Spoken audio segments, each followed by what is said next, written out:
जी आपके पास आना चाहूँगा और सवाल यही है कि और खासकर अब चूंकि उत्तर प्रदेश पिछले दिनों देखे होंगे, खासकर 15 दिनों से काफ़ी चर्चा में रहा है और कई बार ये चर्चा भी हुई कि योगी आदित्यनाथ बदले जाएंगे, फिर चर्चा हुई कि ए शर्मा जो हैं वो वहाँ बैठाए जाएंगे, बहुत खींचतान, बहुत सारी चीज़ें, फिर आरएसएस की मार्केटिंग की चर्चा भी हुई और आज जितिन प्रसाद जो हैं वो बीजेपी में आ गए हैं और साथ साथ एक अनूप कुमार पांडे जी जो हैं वो चुनाव आयुक्त बना दिए गए हैं, जो उत्तर प्रदेश काडर के ही हैं।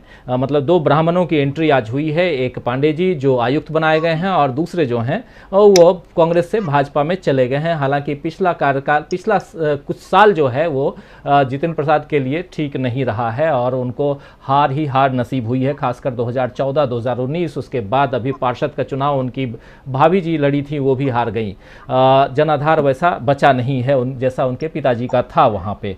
खैर ये थोड़ा सा, चूंकि आज ये घटनाक्रम है इसीलिए मैं यहाँ रख रहा हूँ, लेकिन उत्तर प्रदेश की बात इस चर्चा में करना भी लाजिमी है क्योंकि उत्तर प्रदेश सबसे बड़ा राज्य है, कई 403 सीटें हैं विधानसभा की, 80 सीटें संसद की, लोकसभा की हैं और सबकी नज़र वहाँ रहती है और वहाँ सबसे ज़्यादा विपक्षी दल भी हैं। खासकर जो हम लोग क्षेत्रीय दलों की बात कर रहे हैं वो क्षेत्रीय दल हैं वहाँ पर, समाजवादी पार्टी है, बहुजन समाज पार्टी है, आरएलडी है, अब एक दल आम आदमी पार्टी भी वहाँ पे है, फिर सुहेलदेव पार्टी, कई हैं छोटे छोटे और भी दल हैं। कांग्रेस पिछले 32 साल से वहाँ अपना सूखा जो है वो हो सकता है कि 32 साल का सूखा फिर से उसको 27 साल जो पिछला था, 5 मतलब 2017 का, उसमें कहा जा रहा था कि 27 साल बाद शायद वहाँ फिर से कांग्रेस आ जाए और ऐसा हुआ नहीं। खैर चर्चा ये, सवाल ये है कि अगर उत्तर प्रदेश की राजनीति को देखें जहां पर एक जीता जागता 25 साल पुराना इतिहास पलटे तो उत्तर प्रदेश, बिहार में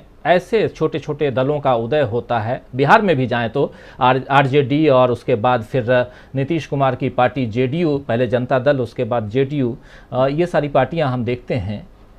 आपको लगता है क्या कि जो छोटे छोटे दल आए इसके कारण एक तो कांग्रेस का पिछड़ना और दूसरा जिस प्रकार सत्ता का विकेंद्रीकरण और उसमें भी अलग अलग टुकड़ों में और खासकर उत्तर प्रदेश और बिहार में जाति आधारित जो वहाँ पर राजनीति चलती है, उससे सियासत में, राजनीति में कहीं जो कह सकते हैं कि उसके थ्रू जनता का कहीं ना कहीं घाटा हुआ है कि अलग अलग दलों के साथ अलग अलग जनाधार सिमट कर रह गया और बाजी कोई मार के ले जाए, चाहे भाजपा हो चाहे कांग्रेस हो, कोई भी हो जो नेशनल पार्टियां हैं, लेकिन कहीं ना कहीं ये टुकड़ों में बंटने के कारण राज्य को घाटा हुआ है।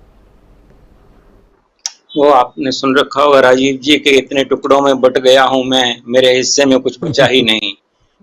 तो ये स्थिति बन चुकी है आज इस समय कि देश की राजनीति इतने टुकड़ों में बट चुकी है। तो अच्छा लगा बादल जब सुना रहे थे, हम बता रहे थे कि 25 साल पहले, लगभग 25 साल पहले देश में एक नई तरह की राजनीति उफान आया था, जब नए नए राजनीतिक दल बने, जैसे समाजवादी दल बना या बसपा बनी या महाराष्ट्र में एनसीपी बनी।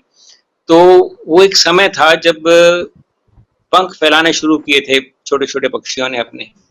उनको ऐसा लगा पहले हमारे यहाँ सिर्फ 2 बड़े राजनीतिक, एक ही बड़ा राजनीतिक दल था, कांग्रेस ही तो था सारा का सारा। आप बताइए ना, बाकी कौन सा था सामने?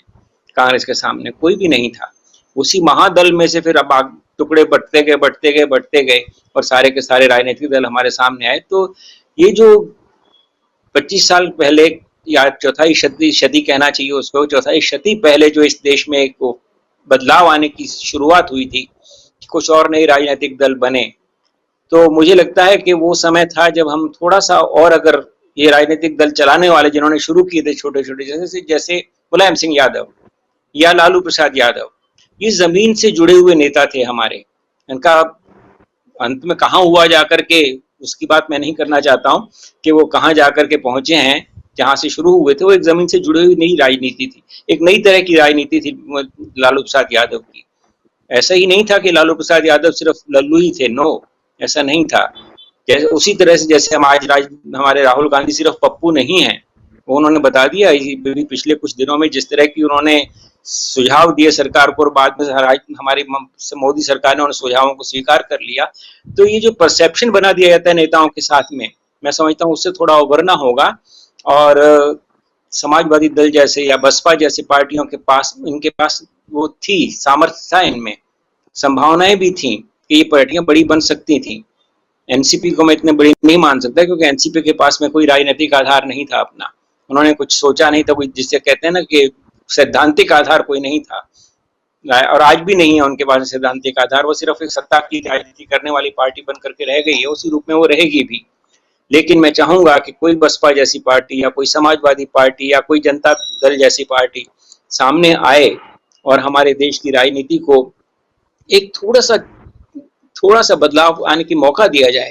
क्योंकि अभी आज जिस स्थिति में हम पहुंच गए हैं, जहां एक दल ये शासन हो गया है, एक व्यक्ति का शासन हो गया है। इंदिरा गांधी को हम बहुत कहा करते थे कि इंदिरा गांधी एक व्यक्ति का शासन चला रही थी, सही बात है, उन्होंने इमरजेंसी लगाई, वो बहुत गलत काम हुआ था हमारे देश की राजनीति के लिए, जनतंत्र के लिए भी। लेकिन आज भी वही स्थितियां बन रही हैं। आज हम वोट से जिता रहे हैं, वोट प्राप्त कर रहे हैं, आज मोदी सरकार ने वोट प्राप्त किया है, इसमें कोई शक की बात नहीं है, 300 से ज्यादा सीटें जीती हैं, इसमें कोई शक की बात नहीं है। लेकिन जनतंत्र ये कहाँ है उस पार्टी में? भाजपा को ऐसा कहा जा रहा है, आज जैसा जितेंद्र प्रसाद ने, प्रसादा कहते हैं अपने आप को, पता नहीं क्यों, तो जितेंद्र प्रसादा ने जिस तरह से अब ये कहा कि साहब ये देश में एक ही ऐसी राजनीतिक दल बचा है, वो भारतीय जनता पार्टी है, तो मैं हैरान होता हूँ सुन करके कि ये कैसा राजनीतिक दल एक ही बचा है, ये हमारी स्थिति ऐसी कैसे हो गई है। जबकि इन पिछले 40-50 सालों में देश में ऐसी स्थितियां बनी थी कि देश के अलग अलग क्षेत्रों के अलग अलग राजनीतिक दल, अलग अलग विचारधाराओं वाले दल इकट्ठा होकर के अपनी ताकत को बढ़ाने की कोशिश करते, पर ऐसा हुआ नहीं। हमारी सारी राजनीति दुर्भाग्य से सत्ता की राजनीति बन करके रह गई। अक्सर होता दुनिया में ऐसा ही है, राजनीति सत्ता के लिए होती है, लेकिन जब तक राजनीति सेवा के लिए नहीं होगी तब तक मैं समझता हूं हम जनतांत्रिक व्यवस्था में सही तरह से आगे नहीं बढ़ सकते हैं। और आज जो स्थितियां पैदा हो गई, जिनकी बात आप पहले भी कर रहे थे, मैं कहना चाहूंगा कि जैसे पत्रकारिता की बात आई है, वो मुद्दा बहुत जरूरी है इस समय। ऐसा नहीं है कि पत्रकारिता की बात इस समय अगर आज हम करेंगे तो वो थोड़ा सा आज के मुद्दे से अलग हो जाएगी, नहीं, ऐसा नहीं है। हमें जो पत्रकारिता की परिभाषा दी गई थी, वो ये कहा गया था, जब हम शुरुआत कर रहे थे तो हमारे संपादकों ने हमको सिखाया था कि पत्रकारिता की भूमिका हमेशा विपक्ष की भूमिका होनी चाहिए। और विपक्ष का मतलब सिर्फ विरोध नहीं हुआ करता है, विपक्ष का मतलब सही दिशा देने की तरफ की कोशिश करना भी हुआ करता है। और मुझे लगता है यही सबसे बड़ी चीज है विपक्ष की। जनतांत्रिक व्यवस्था में विपक्ष का महत्व यही है कि वो सही दिशा में ले जाने की कोशिश करता हुआ दिखाई दे। अगर कुछ गलती हो रही है सरकारी पक्ष की ओर से, तो विपक्ष का दायित्व बनता है कि वो उनके नाक कान पकड़ करके बता सके कि यहाँ तुम गलती कर रहे हो। कोई जरूरी नहीं है उसके पास बहुत बड़ा बहुमत ही हो या बहुत बड़ी संख्या ही हो, संख्या बल ही हो तभी वो ऐसा कर सकता है, ऐसा नहीं होता है। आज भी संसद में इस तरह की बातें की जा सकती थी जो नहीं हुई हमारे यहाँ। जिस तरह से हमारे विपक्ष ने भूमिका अपनाई थी, वो जैसी होनी चाहिए थी वैसी नहीं हुई। और इसमें जिसमें पत्रकारिता को विपक्ष मानता हूँ, इस सही माने में विपक्ष होना चाहिए जनतांत्रिक व्यवस्था में पत्रकारिता, वो भी दुर्भाग्य से आज नहीं है। आज हमारी अधिकांश मीडिया, अधिकांश, ये बड़ी शर्म की बात है कि अधिकांश मीडिया इस समय ऐसा लग रहा है जैसे कि वो एक पक्षी होकर के रह गया है। भाजपा का समर्थन करे, मोदी का समर्थन करे तो कहीं गलत नहीं है उस बात में। किसी की विचारधारा वैसी हो सकती है, कोई सोच सकता है कि मोदी सही काम कर रहे हैं तो आना चाहिए। लेकिन जब ये लगने लगे कि सवाल जब सत्तारूढ़ पक्ष से पूछे जाने चाहिए तो वो सवाल जब विपक्ष से पूछे जाने लगेंगे, तब लगता है कि पत्रकारिता में कहीं ना कहीं खोट है, कुछ तो गड़बड़ हुई है। ये तो ऐसे कैसे हो सकता है कि पत्रकारिता का मतलब है कि हम जागरूक रह करके, और सरकार को, जो काम करने वाली सरकार है, उसको गलतियां अगर करती है तो हम उसकी गलतियों की तरफ इशारे करें, सवाल पूछें उससे कि ये काम क्यों हुआ, ये पूछें कि ऐसा काम इस तरह से क्यों नहीं हुआ। ये सवाल सत्तारूढ़ पक्ष से पूछा जाना चाहिए। हमारा विपक्ष से ही सवाल, हमारे पत्रकारिता विपक्ष से ही सवाल पूछ रही है। इस बारे में गौर किया जाना जरूरी है कि हमारे विपक्ष की भूमिका में पत्रकारिता की भी एक बहुत बड़ी भूमिका है। और पत्रकारिता, दुर्भाग्य से इस देश की पत्रकारिता आज वो नहीं रही है जो आज से 50 साल पहले थी। मैं ये नहीं कहता कि 50 साल पहले सब कुछ अच्छा हो रहा था, ऐसा नहीं था। 100 साल पहले भी पत्रकारिता में वो खराबियां आ गई थी जो आज भी दिखाई देती हैं। गणेश शंकर विद्यार्थी ने भी बात की थी इसी तरह की कि किस तरह पत्रकार अपना भ्रष्ट हो जाते हैं, तो उस समय भी आई थी बुराइयां, लेकिन एक निश्चित भूमिका जरूर थी। अपेक्षा की जाती थी पत्रकार से कि आदमी अगर किसी कहता था कि ये पत्रकार है तो एक इज्जत की निगाह होती थी उसकी तरफ हमारी, हमें लगता था कि इस आदमी के पास कुछ ऐसा है, ये इसके मन में कुछ ऐसा है जो कुछ बेहतर कर सकता है, तो उससे हम अपेक्षाएं करने लगते थे। लेकिन आज अगर हम कहते हैं कि फलाना पत्रकार है, तो पूछेंगे कौन से दल के हो, तो इसका क्या जवाब दिया जाएगा बताइए आप? जब पत्रकार से ही पूछा जाए किस दल के पत्रकार हो। तो ये जो स्थिति आ गई है हमारी पत्रकारिता में, मुझे लगता है कि इसके बारे में भी सोचा जाना जरूरी है कि किस तरह से संवारा जाए। एक मीडिया जैसे बट चुका है, एक तो गोदी मीडिया बना दिया गया है और एक अगोदी मीडिया बना दिया गया है। तो मेरा मतलब कहने का ये है कि पत्रकारिता में जो भी लोग जो हैं, हम लोग जो इसमें काम कर रहे हैं, हम लोग जो अपने आप को पत्रकार कह रहे हैं, हमारी भूमिका भी इस समय प्रश्नवाचक चिन्ह के साथ शुरू होती है। हमसे भी पूछा जाना चाहिए कि तुम क्या कर रहे हो। वीपी सिंह को आप लोगों ने फकीर कह करके और देश की तकदीर बना दिया, तो पत्रकारों की बहुत बड़ी भूमिका थी उस समय, बनाया था उन्होंने, इसमें कोई शक नहीं है। बाद में बादल जैसा कह रहे हैं कि उन्हीं विश्वनाथ प्रताप सिंह को किस तरह से लोगों ने एक तरह से भुलासा दिया। आज कौन बात करता है उनकी, बताइए कोई करता है? इतना बड़ा मंडल आयोग वाला मामला हो गया था, इतना सारा उसने आंदोलन शुरू कर दिया था, देश का प्रधानमंत्री बन गया था वो आदमी, लेकिन आज उन्हें कोई याद नहीं कर रहा है। तो इसका मतलब यही है कि हमारी समूची जो सोच जो है पत्रकारिता को लेकर के या विपक्ष को लेकर के या जनतंत्र को लेकर के, उसमें मूलभूत मुद्दों पर मूलभूत तरीके से परिवर्तन की ओर विचार होना आवश्यक है। राजनीतिक दलों को अपने आप को देखना होगा। मुझे ये कहते हुए मतलब बहुत कष्ट हो रहा है इस समय कि हमारे राजनीतिक दल दूसरों की तरफ तो उंगली उठाते हैं पर अपनी तरफ देखने की कोशिश नहीं करते। कहते जरूर हैं कि साहब आप चुनाव हुए हैं, चुनाव में हम हार गए तो इसका हम विश्लेषण करेंगे, या जीत गए तो इसका हम विश्लेषण करेंगे। जीत के कोई विश्लेषण करता नहीं, तो किया जाना चाहिए, जरूरी है वो, लेकिन हार गए का विश्लेषण होना चाहिए था, कोई नहीं करता है।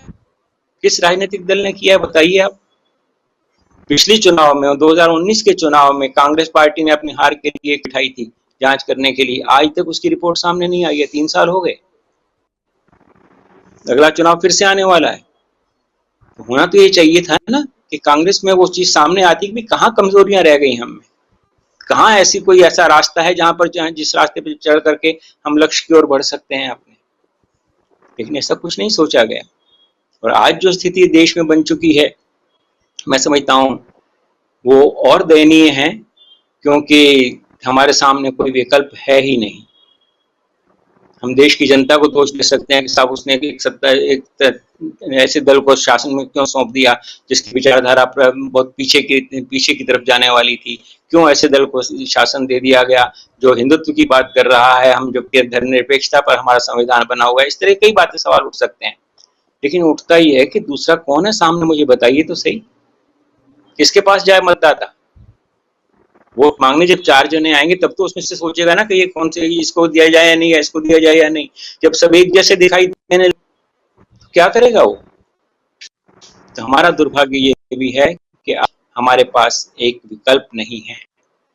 मैं नेता की बात नहीं कर रहा हूँ, व्यक्ति की बात नहीं कर रहा हूँ, के आधार पर उस विकल्प की बात कर रहा हूँ। वो नीतियों के आधार पर विकल्प की बात कहाँ हो रही है? कहीं हो रही है क्या? ऐसा विकल्प बनाने की कोई कोशिश हो रही है क्या? राजनेता नहीं बनाएंगे, उनको अपनी सत्ता सामने दिखाई दे रही है, लेकिन पत्रकारों को तो जागना होगा। उनका काम ही यही है कि वो गाएं। वो चौकीदार जो अपने आप को कहते हैं वो चौकीदार नहीं है, चौकीदार तो पत्रकारिता ही हो सकती है। तो मेरा निवेदन राजीव जी सिर्फ इतना सा है कि आज की स्थितियों को देखते हुए ये बहुत जरूरी हो चुका है, जैसे आज आप बात कर रहे हैं इस विषय पर, तो इस तरह की बातें लगातार होती रहनी चाहिए। अलग मीडिया में अलग अलग मंचों पर इस तरह की बात आनी चाहिए सामने कि कहाँ हम गलती कर बैठे, सुधार सकते हो। जनतांत्रिक व्यवस्था लगातार जागृत रहने की व्यवस्था है, इसमें रोज परीक्षा है और हर परीक्षा में आपको पास होना पड़ता है। विफल होने का नहीं किसी को इस परीक्षा में। जनतंत्र की जो भी इससे जुड़े हुए लोग हैं, चाहे वो सत्तारूढ़ दल के हों, चाहे वो विपक्ष के हों, चाहे वो पत्रकारिता के से जुड़े हुए लोग हों, तो मुझे ऐसा लगता है कि आज की स्थितियों को देखते हुए हमें एक आत्ममंथन करना होगा, सारे देश को, सिर्फ राजनीतिक दल को नहीं, सारे देश को आत्ममंथन करना होगा कि जनतंत्र को जिंदा रखना है तो हमें क्या करना चाहिए, हम कैसे इस दिशा में आगे बढ़ सकते हैं।